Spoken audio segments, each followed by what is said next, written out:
Sunday ശാലോമിലേക്ക് സ്വാഗതം. ഞാൻ ജോസ് ജോൺ മല്ലികശ്ശേരി. ഉക്രൈൻ റഷ്യ യുദ്ധം അവസാനിപ്പിക്കുന്നതുമായി ബന്ധപ്പെട്ട് റഷ്യൻ പ്രസിഡന്റ് വ്ളാഡിമിർ പുടിനും അമേരിക്കൻ പ്രസിഡന്റ് ട്രംപും തമ്മിൽ അലാസ്കയിൽ വെച്ച് നടത്തിയ ചർച്ച, വെള്ളിയാഴ്ച നടത്തിയ ചർച്ച ലോകത്തിലെ ഏറ്റവും അധികം ശ്രദ്ധ നേടിയ ഒരു സംഭവമാണ്. ലോകത്തെ അങ്ങേയറ്റം അരോസരപ്പെടുത്തുന്ന 4 വർഷമായി തുടരുന്ന റഷ്യ ഉക്രൈൻ യുദ്ധം അത് എങ്ങനെയെങ്കിലും ഒന്ന് അവസാനിപ്പിച്ച് കാണണം എന്ന് ആഗ്രഹിക്കുന്ന ലോകത്തെ സംബന്ധിച്ച് വലിയ പ്രതീക്ഷ നൽകുന്നതായിരുന്നു ഈ കൂടിക്കാഴ്ച. ഈ കൂടിക്കാഴ്ചയുടെ തുടക്കത്തിൽ ട്രംപ് പറഞ്ഞത് ആ നെഗോസിയേഷൻ ടേബിളിൽ നിന്ന് ഒരു സീസ് ഫയർ എഗ്രിമെന്റുമായി അല്ലാതെ താൻ നടന്നു നീങ്ങുകയില്ല എന്നും, അങ്ങനെ സംഭവിച്ചാൽ റഷ്യക്കെതിരെ അതിഭീകരമായ സാങ്ഷൻസ് അദ്ദേഹം പ്രഖ്യാപിക്കും എന്നും മുൻകൂട്ടി പറഞ്ഞുകൊണ്ടാണ് ട്രംപ് വ്യാഴാഴ്ചയാണ് പ്രഖ്യാപനം നടത്തിയത്. വെള്ളിയാഴ്ച ഈ നെഗോസിയേഷൻ ടേബിളിലേക്ക് അദ്ദേഹം എത്തിയത്. വിടുവാകൾക്ക് പ്രശസ്തനായ ട്രംപിന്റെ ഈ വർത്തമാനവും ഒരു വിടുവായായി അവസാനിച്ചു എന്നുള്ളത് ഈ ചർച്ചയുടെ അവസാനത്തിൽ നമ്മൾ കണ്ട സംഗതിയാണ്. ഈ ചർച്ച നടന്നത് അലാസ്കയിൽ വെച്ചാണ്. ഭൂപടം എടുത്തു നോക്കിയാൽ നമുക്ക് കാണാൻ സാധിക്കും, റഷ്യയും അമേരിക്കയും വളരെ അടുത്ത് കിടക്കുന്ന രാജ്യങ്ങളാണ്. നേരെ മറിച്ച് മോസ്കോയും വാഷിംഗ്ടണും തമ്മിൽ വലിയ ദൂരമുണ്ട്. നമ്മളതിനെ കാണുന്നത് യൂറോപ്പിന്റെ അങ്ങേ അപ്പുറത്തും ഇപ്പുറത്തും കിടക്കുന്ന രാജ്യങ്ങളായിട്ടാണ് നമ്മൾ അമേരിക്കയും റഷ്യയും സാധാരണ ഭൂപടം എടുത്ത് നോക്കിയാൽ നമുക്ക് മനസ്സിലാവും. പക്ഷെ അത് മറ്റേ ഡയറക്ഷനിൽ, ആന്റി ക്ലോക്ക് വൈസ് ഡയറക്ഷനിൽ നമ്മൾ ഗ്ലോബ് തിരിക്കുകയാണെങ്കിൽ അപ്പം നമുക്ക് കാണാൻ സാധിക്കും, മറുഭാഗത്ത് ആർട്ടിക് ഓഷ്യനും പസഫിക് ഓഷ്യനും തമ്മിലുള്ള ഒരു ജോയിൻ ചെയ്യുന്ന ഒരു സ്ട്രൈറ്റ് ഉണ്ട്. ആ സ്ട്രൈറ്റിന്റെ പേര് ബെറിംഗ് സ്ട്രൈറ്റ് എന്നാണ്. ആ ബെറിംഗ് സ്ട്രൈറ്റ് ആണ് മറുഭാഗത്തുകൂടി വന്നാൽ നമ്മൾ അമേരിക്കയും റഷ്യയും തമ്മിലുള്ള ബോർഡറായി കാണുക. ഈ ബെറിംഗ് സ്ട്രൈറ്റിന്റെ വീതി എന്ന് പറയുന്നത് 53 മൈലാണ്, ഏകദേശം ഒരു 80-85 കിലോമീറ്റർ. അതായത് അമേരിക്കയും റഷ്യയും തമ്മിൽ, മെയിൻലാൻഡുകൾ തമ്മിൽ വെറും 85 കിലോമീറ്ററിന്റെ അകലം മാത്രമേ ഉള്ളൂ അലാസ്കയിൽ നിന്ന് നോക്കുമ്പോൾ. റഷ്യയുടെ സൈബീരിയ റീജിയൻ ആണ് ഇവിടെ ഉള്ളത്. സൈബീരിയ എന്നുള്ളത് നമ്മൾ കേട്ടിട്ടുള്ള ആളുകളെ തടവിലേക്ക് ഇടാൻ വേണ്ടി വിടുന്ന വലിയ തണുപ്പേറിയ പ്രദേശം എന്നൊക്കെ നമ്മൾ നോവലുകളിലൊക്കെ വായിച്ച് മനസ്സിലാക്കിയിട്ടുള്ള സൈബീരിയ. ഈ സൈബീരിയ റീജിയൻ ഇങ്ങനെ നീണ്ടു വന്ന് അതിന്റെ ചുങ്ചി എന്ന് പറയുന്ന ഒരു റീജിയൻ ഉണ്ട്. ആ റീജിയൻ അലാസ്കയിൽ നിന്ന് വെറും 53 മൈൽ മാത്രം, 85 കിലോമീറ്റർ മാത്രം അകലത്തിലാണ്. അതായത് ഈ റഷ്യൻ പ്രസിഡന്റും അമേരിക്കൻ പ്രസിഡന്റും തമ്മിൽ കണ്ടത് റഷ്യ അമേരിക്ക അതിർത്തിയിൽ വെച്ചാണ് എന്ന് വേണം വിചാരിക്കാൻ. റഷ്യൻ പ്രസിഡന്റ് എന്ന് പറഞ്ഞാൽ റഷ്യ ഒരു പ്രത്യേക രാജ്യം നമുക്കറിയാം. അവര് കമ്മ്യൂണിസ്റ്റ് രാജ്യം ആയിരുന്നു, ഇപ്പോഴവരെ കമ്മ്യൂണിസ്റ്റ് രാജ്യം അല്ല. എങ്കിൽ പോലും കമ്മ്യൂണിസ്റ്റ് മനസ്ഥിതിയുള്ള രാജ്യമാണ്. അപ്പൊ അവര് പൊതുവെ ആളുകളൊന്നും വിശ്വസിക്കൊന്നുമില്ല. അപ്പം അമേരിക്കൻ പ്രസിഡന്റിനെ ആണെങ്കിൽ പോലും അങ്ങനെ ഫ്രീ ആയിട്ടങ്ങ് വിശ്വസിക്കാനൊന്നും റഷ്യ തയ്യാറാവുകയില്ല. അപ്പൊ അമേരിക്കൻ പ്രസിഡന്റ് ആണ് അദ്ദേഹത്തെ ക്ഷണിച്ചതെങ്കിലും ഇന്റർനാഷണൽ കോർട്ടിന്റെ അറസ്റ്റ് വാറന്റും ഒക്കെ നിലവിലുള്ള അദ്ദേഹം വളരെ സൂക്ഷ്മതയോടെ മാത്രമാണ് പുടിൻ ഓരോ രാജ്യങ്ങളിലും അദ്ദേഹത്തിന്റെ വിസിറ്റുകൾ സെലക്ട് ചെയ്യുന്നത്. അങ്ങനെ എവിടെയെങ്കിലും പോയിട്ട് ഓടിക്കരങ്ങി വിസിറ്റ് ചെയ്യുന്ന ആളൊന്നുമല്ല. അപ്പൊ അദ്ദേഹം അവിടെ അമേരിക്കയിൽ അലാസ്കയിൽ വിസിറ്റ് ചെയ്യാൻ വരുമ്പം റഷ്യൻ ബോർഡറിൽ നിന്ന് വളരെ ക്ലോസ് ആയ ഒരു സ്ഥലം ചൂസ് ചെയ്യുന്നത് സാന്ദർഭികമായി സംഭവിക്കുന്ന ഒരു കാര്യമൊന്നുമല്ല. അത് വളരെ ശ്രദ്ധയോടെ തന്നെ റഷ്യൻ മിലിറ്ററി പ്രസൻസിന്റെ വളരെ അടുത്ത് മാത്രമേ റഷ്യൻ പ്രസിഡന്റ് അമേരിക്കയുമായി ബന്ധപ്പെടുന്ന ഒരു സ്ഥലത്ത് പോവുകയുള്ളൂ എന്നുള്ളൊരു സംഗതിയാണ് ഇവിടെ കാണിക്കുന്നത്. അപ്പം ഈ വാസ്തവത്തിൽ ഈ അലാസ്ക എന്ന് പറയുന്ന റീജിയൻ ഇത് അമേരിക്കൻ മെയിൻലാൻഡിൽ നിന്ന് യുണൈറ്റഡ് സ്റ്റേറ്റ്സ് ഓഫ് അമേരിക്കയുടെ ബാക്കിയുള്ള ഭൂപ്രദേശത്ത് കുറച്ച് വിട്ടുകിടക്കുന്ന ഒരു പ്രദേശമാണെന്ന് നമുക്കറിയാം. ഇത് കാനഡയുടെ സൈഡിലാണുള്ളത്. കാനഡയോട് ചേർന്ന് കിടക്കുന്ന അമേരിക്കൻ രാജ്യത്ത് നിന്ന് കുറച്ച് വിട്ടു നിൽക്കുന്ന അലാസ്ക എന്ന് പറയുന്ന പ്രത്യേക സ്റ്റേറ്റ്, ഡിഫറെന്റ് സ്റ്റേറ്റ്. അതിൽ ഏകദേശം ആകെ 7 ലക്ഷത്തോളം ആളുകൾ മാത്രമേ ആ സ്റ്റേറ്റിൽ അധിവസിക്കുന്നുള്ളൂ. അത് പ്രധാനമായിട്ടും ഓയിൽ റിച്ച് ആണ്. അമേരിക്കയുടെ ഓയിൽ ഡിപ്പോസിറ്റ് ഏതാണ്ട് പൂർണ്ണമായും തന്നെ ഈ പ്രദേശത്താണുള്ളത്. വളരെ ഓയിലിന്റെ കാര്യത്തിൽ എക്സ്ട്രീംലി റിച്ച് ആണ്. അപ്പം അമേരിക്കയെ സംബന്ധിച്ച് വളരെ പ്രധാനപ്പെട്ട റീജിയനാണ് ഇത്. 1867 റഷ്യയിൽ നിന്ന് അമേരിക്ക വില കൊടുത്തു വാങ്ങിയ ഒരു പ്രദേശം കൂടിയാണ്. അപ്പൊ ഇതിനെ സംബന്ധിച്ച് ഇപ്പോഴും ഡിസ്പ്യൂട്ടുകൾ നിലനിൽക്കുന്നുണ്ട്. ഇപ്പൊ റഷ്യൻ പ്രസിഡന്റ് അവിടെ അമേരിക്കയുടെ ഒരു മീറ്റിംഗിന് വരുമ്പോൾ അത് അമേരിക്കയുടെ സ്ഥലമാണെന്ന് അദ്ദേഹം അംഗീകരിക്കുന്നു എന്നുള്ളൊരു വ്യംഗ്യാർത്ഥം കൂടി അതിനുണ്ട് എന്നുള്ളൊരു പ്രാധാന്യമുണ്ട്. അപ്പോൾ അമേരിക്കയുമായിട്ടാണ് അദ്ദേഹം ചർച്ച ചെയ്യുന്നത്. അമേരിക്കൻ പ്രസിഡന്റുമായി അവിടെ വെച്ച് ചർച്ച ചെയ്യുമ്പോൾ അവിടെ റഷ്യയുടെ എല്ലാ ക്ലെയിംസും ഉപേക്ഷിക്കുന്നു എന്നുള്ള ഒരു വ്യംഗ്യാർത്ഥം അതിനുണ്ട് എന്ന് ഇന്ന് മാധ്യമങ്ങളിൽ നമ്മൾ ശ്രദ്ധിച്ചിട്ടുള്ള ഒരു കാര്യമാണ്. അപ്പൊ ഇവിടെ ഇന്ന് ചർച്ച ചെയ്ത വിഷയം എന്താണ്? ചർച്ച ചെയ്ത് ഉക്രൈനെ കുറിച്ചാണ്. പക്ഷെ ഉക്രൈനെ ഇതിനകത്ത് ഉൾപ്പെടുത്താൻ അമേരിക്ക തയ്യാറായില്ല. ഒരു ഫസ്റ്റ് റൗണ്ട് ഓഫ് ടോക്ക് എന്ന നിലയിൽ തേർഡ് പാർട്ടി ആയിട്ടുള്ള അമേരിക്ക റഷ്യയോടും ഉക്രൈനോടും സെപ്പറേറ്റ് ആയി സംസാരിക്കുന്നതിൽ തെറ്റൊന്നുമില്ല. പക്ഷെ ആ സംസാരവുമായി ബന്ധപ്പെട്ട വിഷയത്തിൽ വന്ന ധാരണകളെക്കുറിച്ച് ട്രംപിന്റെ വായിൽ തന്നെ പുറത്തു വന്ന ചില വാക്കുകൾ അത് ഉക്രൈന് ഗുണകരമാവുമോ എന്ന് കണ്ടറിയേണ്ട ഒരു സംഗതിയാണ്. അപ്പൊ അദ്ദേഹം ഈ ആദ്യം പറഞ്ഞതുപോലെ അദ്ദേഹം പ്രഖ്യാപിച്ചത് സീസ് ഫയർ അദ്ദേഹം അച്ചീവ് ചെയ്യും, അങ്ങനെ വന്നില്ലെങ്കിൽ അദ്ദേഹം റഷ്യക്കെതിരെ വലിയ സാങ്ഷൻസ് പ്രഖ്യാപിക്കുമെന്നാണ് പറഞ്ഞത്. സീസ് ഫയർ വേണ്ട എന്നാണ് അവസാനം അദ്ദേഹം ചർച്ചയ്ക്ക് ശേഷം പറഞ്ഞത്. സീസ് ഫയർ വേണ്ട, നമുക്കൊരു പെർമനന്റ് പീസിലേക്ക്, പെർമനന്റ് ആയിട്ടുള്ള സമാധാനത്തിലേക്ക് എത്തുന്ന, ഒരു സെറ്റിൽമെന്റിലേക്ക് എത്തുന്ന ഒരു കാര്യം ചെയ്താൽ മതി, സീസ് ഫയർ വേണ്ട എന്ന് അദ്ദേഹം തന്നെ പറയുന്നു. അപ്പൊ അദ്ദേഹം പറഞ്ഞ വാക്കിൽ നിന്ന് അദ്ദേഹം ബഹുദൂരം പിന്നോട്ട് പോയി. അദ്ദേഹത്തിന് സീസ് ഫയർ അച്ചീവ് ചെയ്യാൻ പറ്റിയില്ല എന്ന് മാത്രമല്ല, റഷ്യക്കെതിരെ ഒരു സാങ്ഷനും അദ്ദേഹം പ്രഖ്യാപിച്ചില്ല എന്ന് മാത്രമല്ല, ചർച്ചയ്ക്ക് ശേഷം അദ്ദേഹം അതീവ സന്തുഷ്ടനായി കാണപ്പെടുകയും ചെയ്തു. അപ്പൊ ഇന്ന് പല ന്യൂസ് അനാലിസിസുകളും ശ്രദ്ധിക്കുമ്പോൾ നമ്മൾ മനസ്സിലാകുന്നത് ഈ റഷ്യൻ ടീമിന്റെ ഒരു അവരുടെ ഒരു മിടുക്ക് നെഗോസിയേഷനിൽ ഇദ്ദേഹത്തെ കൊണ്ട് റഷ്യയുടെ ഏതാണ്ട് മുഴുവൻ ഡിമാൻഡുകളും അംഗീകരിപ്പിക്കുന്നതിൽ വിജയിച്ചു എന്നാണ് ഈ പൊതുവെ ന്യൂസ് അനാലിസുകൾ സർക്കിളുകളിൽ വന്നിട്ടുള്ള ഒരു ഒബ്സർവേഷൻ. കാരണം ഇദ്ദേഹം ഇതിന് ശേഷം പറഞ്ഞത് പ്രധാനമായിട്ടും ഈ ഉക്രൈന്റെ ഡോൺസ്റ്റെക്ക് ആൻഡ് ലുഹാൻസ്ക് എന്ന് പറയുന്ന 2 റീജിയണുകൾ റഷ്യക്ക് വിട്ടുകൊടുക്കണം എന്നാണ്. എന്ന് പറഞ്ഞാൽ ഉക്രൈൻ സാഷ്ടാംഗം കീഴടങ്ങണം എന്ന് തന്നെയാണ് അദ്ദേഹം പറഞ്ഞു വെച്ചത്. അപ്പൊ അദ്ദേഹം ഇതിന് നെഗോഷിയേറ്റർ ആയിട്ട് വന്നിട്ട് പറഞ്ഞു വെക്കുന്നത് ഈ യുദ്ധം അവസാനിപ്പിക്കണം, ഇത് പെർമനന്റ് സമാധാനത്തിലേക്ക് പോകണം, പക്ഷേ ഉക്രൈൻ തോൽക്കണം. ഉക്രൈന്റെ ഈ പറയുന്ന ഡോൺസ്റ്റെക്ക്, ലുഹാൻസ്ക് എന്ന് പറയുന്ന ഈ റീജിയൻസ് റഷ്യക്ക് വിട്ടുകൊടുത്തുകൊണ്ട് ഒരു പെർമനന്റ് സമാധാനത്തിലേക്ക് ഉക്രൈൻ എത്തണം എന്നാണ് ഇദ്ദേഹം പറഞ്ഞു വയ്ക്കുന്നത്. അപ്പൊ അതില് അദ്ദേഹത്തിന് റീസൺ ആയിട്ട് പറയുന്നത് Russia is a very big power എന്നാണ്. Russia is a very big power. അദ്ദേഹത്തിന്റെ മുഖത്തെ എക്സ്പ്രഷൻ തന്നെ റഷ്യ ഒരു വെരി ബിഗ് പവർ ആണെന്ന് ഇദ്ദേഹത്തിന് ഈ ടോക്കിന് ശേഷമാണോ മനസ്സിലായത്? Russia is really very big power. ഉക്രൈനെ അവരോട് ഒരു ദിവസം പിടിച്ചു നിൽക്കാൻ പറ്റില്ല. ഈ യൂറോപ്പിന്റെയും അമേരിക്കയുടെ ഒക്കെ സഹായം കൊണ്ടാണ് ഉക്രൈൻ ഇത്രയും കാലം ഈ റഷ്യയോട് മുട്ടി നിന്നത്. അപ്പൊ ഈ പറയുന്ന 2 റീജിയൻസിലെ ഡോൺസ്റ്റെക്ക്, ലുഹാൻസ്ക് എന്ന് പറയുന്ന റീജിയനുകളിൽ ഈ ലുഹാൻസ്ക് റീജിയൻ ആണ് പൂർണ്ണമായും തന്നെ റഷ്യയുടെ കയ്യിലാണിപ്പോ. അവരത് പിടിച്ചെടുത്തു കഴിഞ്ഞു. ഇനി ഡോൺസ്റ്റെക്ക് എന്ന് പറയുന്ന റീജിയന്റെ ഒരു 3/4 ഭാഗവും അവർ പിടിച്ചെടുത്തു കഴിഞ്ഞു. അപ്പൊ ഇവർ ആവശ്യപ്പെടുന്ന പ്രദേശങ്ങൾ ഓൾറെഡി മിലിറ്ററിലി അവർ കോൺക്വയർ ചെയ്ത് കഴിഞ്ഞ സ്ഥലമാണ്.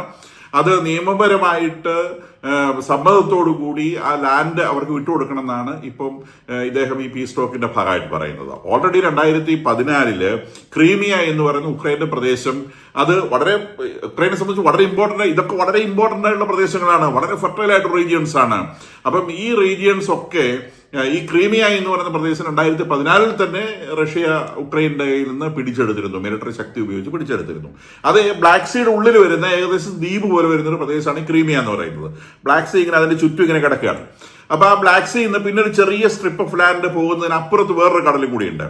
ആ കടലിന്റെ പേര് Kerch strait sea of Azov എന്നാണ്. സീ ഓഫ് അസോവ് എന്ന് പറയുന്ന ഒരു റീജിയൻ ഉണ്ട്. അപ്പൊ സീ ഓഫ് അസോവ് എന്ന് പറയുന്ന റീജിയനിൽ അതിലെ ക്രീമിയയും റഷ്യയും ഉക്രൈനും കൂടി ചുറ്റും കിടക്കുന്ന ഒരു കൊച്ചു കടലാണ്. അപ്പൊ ആ സീ ഓഫ് അസോവിന്റെ ചേർന്ന് കിടക്കുന്ന പ്രദേശങ്ങളാണ് ഇപ്പോൾ ഇവര് ആവശ്യപ്പെടുന്ന അവർക്ക് വിട്ടുകൊടുക്കണമെന്ന് അവര് ആവശ്യപ്പെടുന്ന സ്ഥലങ്ങള് ഈ സീ ഓഫ് അസോവിനോട് ചേർന്ന് കിടക്കുന്ന ഡോൺസ്റ്റെക്കും ലുഹാൻസ്കുമാണ്. അപ്പൊ ഓൾറെഡി ബ്ലാക്ക് സീയിൽ കിടക്കുന്ന ക്രീമിയ എന്ന് പറയുന്ന പ്രദേശം റഷ്യ 2014 പിടിച്ചെടുത്തു. ഇപ്പം ഈ സീ ഓഫ് അസോവിനോട് ചേർന്ന് കിടക്കുന്ന എന്ന് പറഞ്ഞാൽ ബ്ലാക്ക് സീയിൽ നിന്ന് ഈ ക്രീമിയ ബ്ലാക്ക് സീയിൽ ഇങ്ങനെ കിടക്കുകയാണ്. അതിന്റെ ഇങ്ങേ അറ്റത്തുള്ള ഒരു തെക്ക് ഭാഗത്തുള്ള ഒരു സീ ആണ് സീ ഓഫ് അസോവ് എന്ന് പറയുന്നത്. ഈ സീ ഓഫ് അസോവും ബ്ലാക്ക് സീയും തമ്മിൽ കെർച്ച് സ്ട്രൈറ്റ് എന്ന് പറയുന്ന ഒരു കടലിലൂടെ, ഒരു കടലിടുക്കിലൂടെ, ആ കടലിടുക്ക് ക്രീമിയയ്ക്കും റഷ്യയ്ക്കും ഇടയിൽ വരുന്നതാണ്. ക്രീമിയയ്ക്ക് റഷ്യയ്ക്ക് ഇടയിൽ വരുന്ന കെർച്ച് സ്ട്രൈറ്റ് എന്ന് പറയുന്ന ഒരു കടലിടുക്കിലൂടെ ബന്ധപ്പെട്ട് കിടക്കുന്ന, ബ്ലാക്ക് സീയുമായി ബന്ധപ്പെട്ട് കിടക്കുന്ന സീ ഓഫ് അസോവിനോട് ചേർന്ന് കിടക്കുന്ന ഉക്രൈന്റെ ഭാഗം, ആ പ്രദേശങ്ങളാണ് ഡോൺസ്റ്റെക്ക് ആൻഡ് ലുഹാൻസ്ക് എന്ന് പറയുന്ന റീജിയൻ. ആ റീജിയൻ കൂടി വിട്ടുകൊടുത്തുകൊണ്ട് ഇത് ഒരു സമാധാനത്തിലേക്ക് എത്തിക്കണം എന്നാണ് അത് പറയുന്നത്. സമാധാനമല്ല, വാസ്തവത്തിൽ കീഴടങ്ങണം എന്ന് തന്നെയാണ് അമേരിക്ക ഉക്രൈനെ ഉപദേശിക്കുന്നത് എന്ന് വേണം വിചാരിക്കാൻ. അപ്പൊ അതിന് പകരമായിട്ട് റഷ്യക്ക് ഓഫർ ചെയ്യാനുള്ളത്, അവർ ഓൾറെഡി ഈ ഉക്രൈന്റെ തെക്ക് ഭാഗത്ത്, അതായത് ക്രീമിയയുടെ വടക്ക് ഭാഗത്ത്, ബ്ലാക്ക് സീയുടെ വടക്ക് ഭാഗത്ത് അവരിപ്പോ പിടിച്ചു വെച്ചിട്ടുള്ള കെർസൺ എന്ന് പറയുന്ന ഒരു റീജിയൻ ഉണ്ട്, ദെൻ സാപ്പോറിൻസിയ എന്ന് പറയുന്ന റീജിയൻ ഉണ്ട്. അപ്പൊ ആ റീജിയനിലെ യുദ്ധം അവർ നിർത്തും, വിട്ടുകൊടുക്കുമെന്ന് പറഞ്ഞിട്ടില്ല. ആ റീജിയന്റെ കുറെ പ്രദേശങ്ങൾ അവർ പിടിച്ചെടുത്ത് അതിലൂടെയാണ് റഷ്യൻ സേന അഡ്വാൻസ് ചെയ്തുകൊണ്ടിരിക്കുന്നത്. ആ അഡ്വാൻസ് ചെയ്യുന്ന ആ പ്രോസസ് അവർ നിർത്തും സമാധാനത്തിന്റെ ഭാഗമായിട്ട്.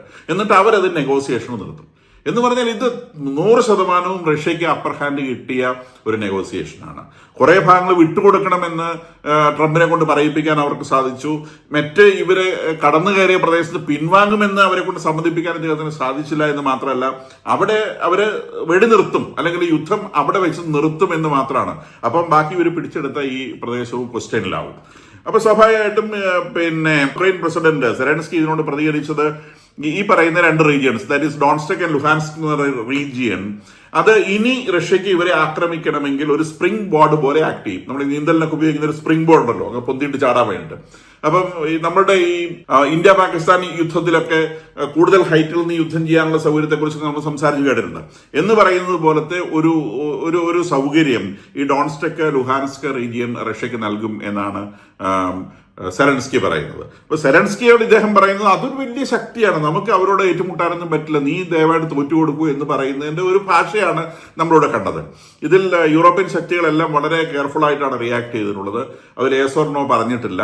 ഉക്രൈനിയൻ പ്രസിഡന്റ് നമ്മൾ പ്രതീക്ഷിക്കാവുന്ന പോലെ അദ്ദേഹം പറഞ്ഞു ഉക്രൈന്റെ ഒരു റീജിയന് വിട്ടുകൊടുക്കാനാവില്ല എന്ന് അദ്ദേഹത്തിന് അങ്ങനെ പറയാൻ സാധിക്കുള്ളൂ. തിങ്കളാഴ്ച അദ്ദേഹം വാഷിംഗ്ടൺ വിസിറ്റ് ചെയ്യുന്നുണ്ട്.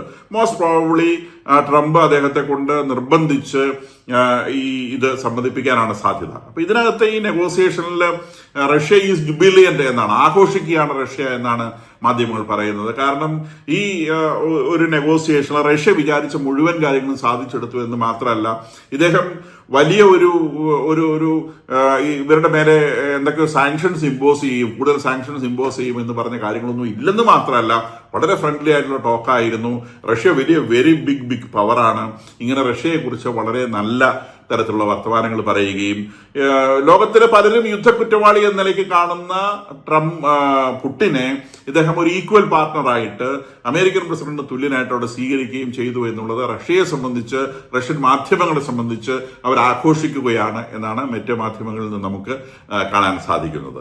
അപ്പം റഷ്യക്ക് ഈക്വൽ ആണ്, അല്ലെങ്കിൽ അമേരിക്കയ്ക്ക് ഈക്വൽ ആണ് റഷ്യ എന്ന നിലയിലുള്ള ഒരു സംസാരം, വെരി ബിഗ് പവർ എന്ന് പറയുന്ന സമയത്ത് അമേരിക്കയോട് ഏകദേശം ഈക്വലന്റ് ആയിട്ടുള്ള ഒരു പവർ എന്ന നിലയിലാണ് ട്രംപ് ഈ റഷ്യയെ വിശേഷിപ്പിച്ചതെന്നും ഇതിൽ ട്രംപിന്റെ നെഗോസിയേഷൻ സ്കില്ലിലുള്ള വീഴ്ചകൾ, ഒന്നാമത് തേർഡ് പാർട്ടിയെ കുറിച്ചാണ് അദ്ദേഹം സംസാരിക്കുന്നത്.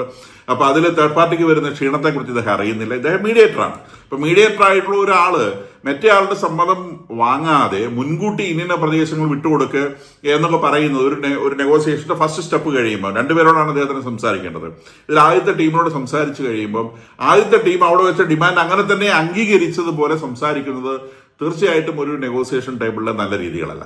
അപ്പം ഇതിൽ ട്രംപ് ഒരു നല്ല നെഗോഷിയേറ്ററേ അല്ല എന്ന് വളരെ വ്യക്തമായിട്ട് തെളിയിക്കുന്ന രീതിയിലാണ് ട്രംപിന്റെ ഭാഗത്തു നിന്നുള്ള ഈ പ്രതികരണങ്ങൾ നമുക്ക് മനസ്സിലാവുന്നത്. കൂടാതെ ഇന്ത്യയെ സംബന്ധിച്ച് ട്രംപ് ഈ സെലൻസ്കിയെ സംബന്ധിച്ച് 1-2 കാര്യം കൂടി, സെലൻസ്കിയും ട്രംപും നമ്മൾ 2 വട്ടമാണ് കണ്ടിട്ടുള്ളത്. ആദ്യത്തെ തവണ കണ്ടത് ഫെബ്രുവരിയിലെ മീറ്റിംഗ് നമ്മളെല്ലാവരും കണ്ടതാണ്. വാൻസും ട്രംപും കൂടി അപ്പുറം ഇപ്പുറം എഴുതുന്ന സെലൻസ്കിനെ അടിക്കുന്നത് നമ്മൾ കണ്ടതാണ്. അത് സെലൻസ്കിയെ സംബന്ധിച്ച് അദ്ദേഹം അമേരിക്ക എന്ന് പറയുന്ന ഒരു വലിയ പവറിന് മുമ്പിൽ ഇദ്ദേഹം ഒരു കുഞ്ഞൻ എലിയെ പോലെ ഒരു സംഗതിയാണ്. സിംഹത്തിന് മുമ്പിൽ എലി പെട്ടതുപോലത്തെ അവസ്ഥയിലായി പോയിരുന്നു അന്ന് സെലൻസ്കി. അദ്ദേഹത്തിന് അന്ന് വാസ്തവത്തിൽ അദ്ദേഹത്തിന്റെ പോയിന്റ് കൃത്യമായിട്ട് അവതരിപ്പിക്കാൻ പോലും സാധിച്ചില്ല. ഇവർ രണ്ടുപേരും അപ്പുറത്തും ഇപ്പുറത്തും ഇരുന്നുകൊണ്ട് ഇദ്ദേഹത്തെ കോർണർ ചെയ്യുകയായിരുന്നു.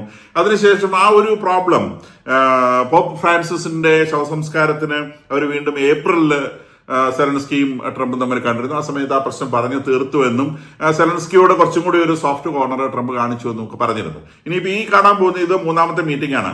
ഇതിൽ ട്രംപിന്റെ നിലപാട് എന്തായിരിക്കുമെന്ന് ട്രംപിന്റെ ഒരു സ്വഭാവം വെച്ച് നമുക്ക് പ്രഡിക്റ്റ് ചെയ്യാനാവില്ല. അദ്ദേഹം ഈ പുടിൻ പറഞ്ഞ കാര്യങ്ങൾ ഇദ്ദേഹത്തിന് തലയിൽ അടിച്ചേൽപ്പിച്ച് സമാധാനം ഉണ്ടാക്കി നോബൽ പ്രൈസ് വാങ്ങാനാണ് ശ്രമിക്കാൻ സാധ്യതയെന്നാണ് ട്രംപിന്റെ ഒരു സ്വഭാവം, ഇതുവരെയുള്ള ഒരു സ്വഭാവ രീതികൾ വെച്ചുകൊണ്ട് നമുക്ക് മനസ്സിലാക്കാൻ സാധിക്കുന്നത്. അപ്പൊ ഇതിൽ നിന്ന് സെലൻസ്കി പിടിച്ചു വാങ്ങാൻ ശ്രമിക്കുന്ന ഒരു കാര്യം, അഥവാ ഇനി കുറച്ച് പ്രദേശങ്ങൾ വിട്ടുകൊടുക്കേണ്ടി വന്നാൽ പോലും അമേരിക്കയുടെ ഒരു പ്രൊട്ടക്ഷൻ എന്നുള്ള ഗ്യാരണ്ടിയാണ് ഇദ്ദേഹം വാങ്ങിയെടുക്കാൻ ശ്രമിക്കുന്നതെന്ന് വേണം വിചാരിക്കാൻ. കാരണം നാറ്റോയില് ഉക്രൈൻ ചേരരുത്, ഉക്രൈനെ ഡീമിലിറ്ററൈസ് ചെയ്യണം, ഉക്രൈനിലെ പൊളിറ്റിക്കൽ ചേഞ്ച് കൊണ്ടുവരണം, സെലൻസ്കിനെ ആ സ്ഥാനത്ത് നിന്ന് മാറ്റണം എന്നൊക്കെ പറയുന്ന പുടിന്റെ കുറെ ഡിമാൻഡുകളുണ്ട്. നേരത്തെ ഉന്നയിച്ചു വെച്ച ഡിമാൻഡ്, ഈ ഡിമാൻഡിൽ നിന്നൊന്നും അയാൾ പുറകോട്ട് പോയിട്ടില്ല.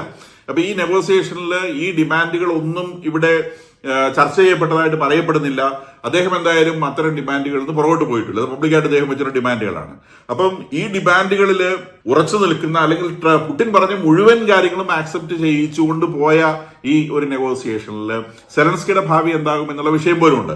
അപ്പൊ സെലൻസ്കിയെ സംബന്ധിച്ച് അദ്ദേഹം മിക്കവാറും മുൻപോട്ട് വെക്കാനുള്ള സാധ്യത, ഈ കുറച്ച് റീജിയൻ വിട്ടുകൊടുത്തുകൊണ്ട് ഒരു സമാധാന കരാറിൽ എത്തേണ്ടി വന്നാൽ അമേരിക്ക ഫർദർ ആയിട്ടുള്ള കാലഘട്ടത്തിൽ ഉക്രൈന് ഒരു പരിപൂർണമായ സംരക്ഷണം ഒരുക്കേണ്ടി വരും. അതിപ്പം പിന്നെ അവർക്ക് നാറ്റോയിൽ ചേർന്നതിനും പ്രശ്നമില്ല. അമേരിക്കയുടെ ഒരു ഫുൾ പ്രൊട്ടക്ഷൻ കിട്ടത്തക്ക രീതിയിലുള്ള ഒരു പാക്ട് ആയിരിക്കും സെലൻസ്കി ഇവിടെ ചോദിക്കാൻ സാധ്യത എന്നാണ് ഒബ്സർവേഴ്സിന്റെ റൈറ്റപ്സിൽ നിന്ന് നമുക്ക് മനസ്സിലാവുന്നത്. അപ്പം ഇന്ത്യയെ സംബന്ധിച്ചുള്ള സംഗതിയിലും ട്രംപിനെ സംബന്ധിച്ച് അത് എത്ര വലിയൊരു വീക്ക്നെസ് ആണെന്ന് ആലോചിച്ച് നോക്കാം. ഇന്ത്യക്ക് 50% അദ്ദേഹം താരിഫ് പ്രഖ്യാപിക്കുന്നു. അതിനുശേഷം അവിടെ പോയിട്ട് പുടിൻ പറഞ്ഞു യാത്രയൊന്നും വേണ്ട, അത് 25 ആയിട്ട് കുറയ്ക്കുക എന്ന് പറയുന്ന സമയത്ത് 25 ആക്കാന്ന് പറയുന്നു. ഇതാർക്കാണ് ലാഭം കിട്ടിയത്? ഇദ്ദേഹം വെറുതെ ഒരു ആവശ്യവുമില്ലാതെ 50% കൊണ്ടുപോകുന്നു. പുടിൻ പറഞ്ഞതിന്റെ പേര് 25% കൊണ്ടുവന്നു. ഇന്ത്യയുടെ സുഹൃത്ത് ആരായി മാറി? ഇന്ത്യയുടെ സുഹൃത്ത് റഷ്യയായി മാറി. അമേരിക്കയെ സംബന്ധിച്ച് അമേരിക്ക നമ്മളുടെ നേരെ ചെയ്ത ഒരു വലിയ അനീതി വളരെ ചെറിയ ഒരു കാര്യം കൊണ്ട്, ഈ ടോക്കിലെ ഒരു വിഷയം പോലും ആയിരുന്നില്ല അത്, ആ ഒരു ചെറിയ സമയം കൊണ്ട് പുടിൻ അത് നമുക്ക് അനുകൂലമാക്കി മാറ്റി എന്ന് പറയുമ്പോൾ ഇന്ത്യയുടെ നിലപാട് പരിപൂർണമായും റഷ്യക്ക് അനുകൂലമായി മാറുന്ന ഒരു ബിഗ് ഡിപ്ലോമാറ്റിക് ഫെയിലിയറിലാണ് അമേരിക്ക ചെന്ന് പെട്ടത് എന്നുകൂടി മനസ്സിലാക്കണം. അപ്പൊ പുടിന്റെ ഈ ട്രംപിന്റെ ഈ നോബൽ പ്രൈസ് മോഹം അദ്ദേഹത്തെ എവിടെ കൊണ്ട് എത്തിക്കുന്നു എന്ന്, അമേരിക്കയെ എവിടെ കൊണ്ട് എത്തിക്കുന്നു എന്ന് കണ്ടറിയേണ്ട ഒരു സംഗതിയാണ്. ഇദ്ദേഹം ഇങ്ങനെ ഈ ലോകത്തിലെ വിഷയങ്ങളിൽ മുഴുവൻ ഇടപെട്ട് ഇദ്ദേഹത്തിന്റെ ഒരു ക്ലൗട്ട് വർദ്ധിപ്പിക്കാനുള്ള ശ്രമത്തിനിടയിലൂടെ അദ്ദേഹം അമേരിക്കയെ മറന്നു പോകുന്നുണ്ട് എന്നുള്ളൊരു വസ്തുതയാണ്. ചൈനയൊക്കെ നിരവധിയായ പരീക്ഷണങ്ങളിലൂടെയും ഒക്കെ അതിവേഗം വളർന്നുകൊണ്ടിരിക്കുമ്പം ഇദ്ദേഹം തന്റെ രാജ്യത്തെ വിഷയങ്ങളെ ശ്രദ്ധിക്കാതെ, തന്റെ രാജ്യത്ത് എന്നുള്ള ഒരു വിഷയം കൂടുതൽ ശ്രദ്ധിക്കാതെ, തന്റെ ബിസിനസ്സിനെയും തന്റെ നോബൽ പ്രൈസിനെയും മാത്രം ശ്രദ്ധിച്ചുകൊണ്ട് നീക്കം ഇദ്ദേഹം നടത്തുന്നുണ്ടോ എന്ന് പല മാധ്യമങ്ങളും, അമേരിക്കയിലുള്ള മാധ്യമങ്ങളും ഒക്കെ സംശയം പ്രകടിപ്പിക്കുന്നുണ്ട്.